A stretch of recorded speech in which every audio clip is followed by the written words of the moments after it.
एगो अपने आप में छूटे प्रभाव पड़ल, संसार में एगो अपने आप में छूटे यूनिक रहल देश नेपाल। एगो ऐसन देश जो संसार में यूनिक न महा यूनिक है। संसार के हर देश में कहीं न कहीं नेपाल के नाम आवल है, तो एगो अलगे छूटे देश के नाम में, छूटे देश के रूप में। लेकिन वो देश में छुपल एगो महान समस्या की, एगो महान शोक के कहानी आज अपने सबके बीच में सुनावे जाए। वो बा नेपाल के बकवास शिक्षा प्रणाली के बारे में आज हम इससे बात करें। तो केना है संगतिया सब, अपने सबके स्वागत बा अपने सबके अपन चैनल के ओपिनियन में। हम अपने सबके संगतिया इंजीनियर के आई बात करबो नेपाल के बकवास शिक्षा प्रणाली। ये बकवास शिक्षा प्रणाली काहेला है, एक पूरा रोड मैप तो इसे आज डॉक्यूमेंट्री देखे के मिलता। ओकरा बाद में आज नया साल हो, नया साल के तो सबसे पहले तो इसे शुभकामना हो। आई नया साल के दिन से ही शिक्षा में कुछ ऐसा चेंज लावल जाओ, कुछ ऐसा अभियान थालने करल जाओ जैसे हमनी के देश से इस संसार में छुट्टा है आ छुट्टे यूनिक है आ यूनिक रह के संसार में एगो महान इतिहास कायम करे के लगी हमनी सबके आगे बढ़े के पड़ो।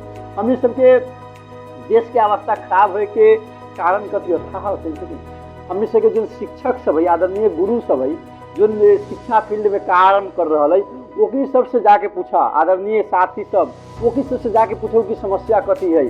समस्या बहुत डेंजर समस्या है संगतिया सब। ओकरी सब जो टीचर सब, आदरणीय हमनी सबके जो टीचर सब है, वो टीचर सब जाके जो चीज़ पढ़ा रहा है, ओकरी सबके एक ही गो चीज़ पढ़ावे खाली कर रही कि लड़का सबके एग्जाम में मार्क्स कैसे ज़्यादा लेते हैं। ये चीज़ पर फोकस करल जा रहा है संगतिया सब। वो विद्यार्थी सब जो सीखे के चाह रहा है, लेकिन ओकरा सिखावे के खातिर खाली रटा हो बउआ तू ई रट ला, दिमाग में सेट कर ला, तोरा एग्जाम में ये रहता, उतने चीज सिखावे के चाह रहा है आ सिखा रहा है संगतिया सब। हमनी के देश के ई सबसे बड़का प्रणाली, सबसे बड़का समस्या कहूँ तो हमनी के शिक्षा प्रणाली के जो पाठ्य पुस्तक में संगतिया सब, वो पाठ्य पुस्तक अभी 21वीं शताब्दी है संगतिया सब।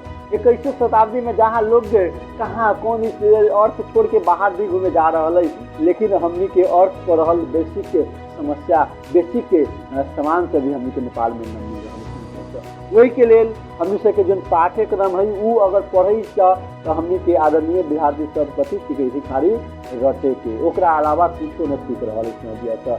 वो जबकि वहाँ होए के चाहे कथी, ओकरा बारे में हमसे बात करे बहुत जल्दी बात करे वाला बारी हो, यही में सुधार के उपाय से भी रहते।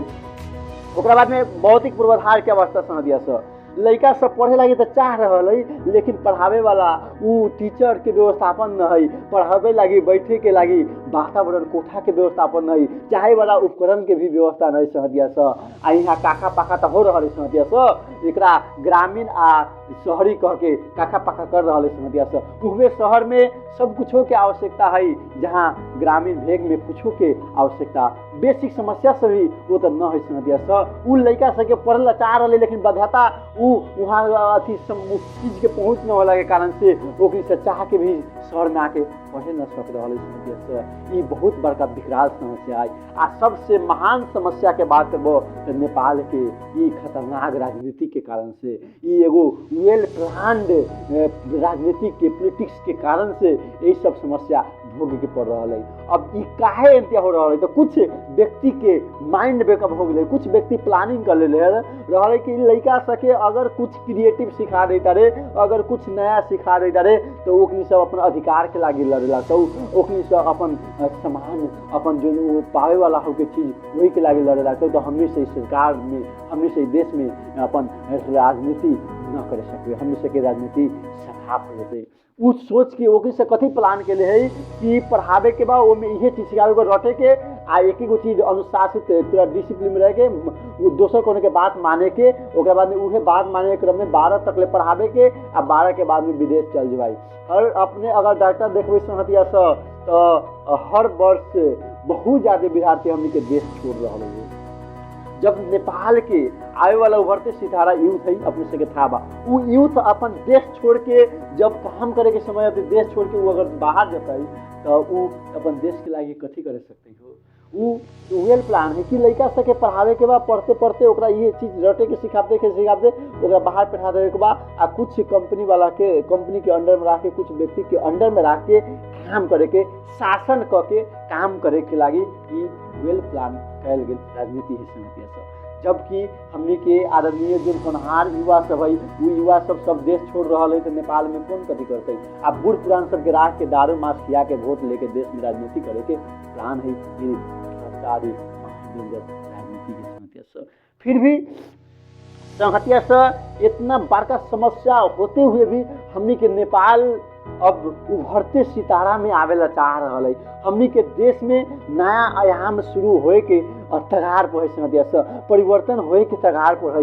लेकिन वो परिवर्तन कैसे होते संगतिया से और वो कौन करते परिवर्तन हो कहाँ से? ब्रह्मांड के ई पृथ्वी के दोसर गोला से कोनो आके हमनी के लागी काम करे दे कि हमनी सबके उठे के पड़ता हो, हमनी सबके एगो नया संकल्प बोके के पड़ता हो। वो आदरणीय गुरु सब जो चाह रहा है कि हम कुछ सिखाऊ नया क्रिएटिविटी के बारे में, जीवन के बारे में, व्यवहार के बारे में, कौशल के बारे में सिखाऊ। लेकिन वो गुरु सब चाह के भी न सिखावे सक रहा है काहे कि यहाँ के प्रणाली के कारण से हो। वो विद्यार्थी सब पढ़ला चाहते थे कि हम क्रिएटिव हो, हम खाली ई न पढ़ू कि रटे वाला न, हम ई पढ़ू कि हम कैसे जिए, कैसे हम अपन जिंदगी में आगे बढ़ू, कैसे हम अपन घर परिवार के आगे बढ़ाऊ, कैसे हम अपन समाज के आगे बढ़ाऊ। वही के लागी अपनी से संघर्ष कर रहा है। प्रणाली केन थी आते हो हमनी से शांत रहबो तो इसे कही तारू कि हमनी से विदेश चल जेबै और हमनी से काम करे लगबै कोनो अंडर में तो जाके हमनी के ई प्रणाली में परिवर्तन आ जतै। वैसन का बना है अपने सबके आवाज उठावे के पड़ते हो, अपने सबके आंदोलन में सहभागी होए के पड़ते हो, एगो महान आंदोलन के शुरुआत करे के पड़ते हो जेमे एजुकेशन सिस्टम में खाली रटंतरू न व्यवहारिक नॉलेज के विकास होए के पड़ते हो, व्यवहारिक नॉलेज सिखावे के पड़ते हो। पहल का जमाना के कथा सुनबहू हमनी के आदरणीय पूर्व अग्रज विद्यार्थी सब महान भाव से तो कहता कि बाप रे हमनी के सर से मार के गोड़ा तोड़ देते रहिए आ साफ पढ़ावत रहिए, इतना डट के पढ़ाई होते रहिए। लेकिन अखुंतरा अगर एगो सर खाली विद्यार्थी के देह में हाथ ठेका देते तो उ सर के अवस्था बहुत खराब हो जा रहा है। काहे कि अखुंतरा के यूथ में के माइंड बेकअप वैसन कबे हो गए यो।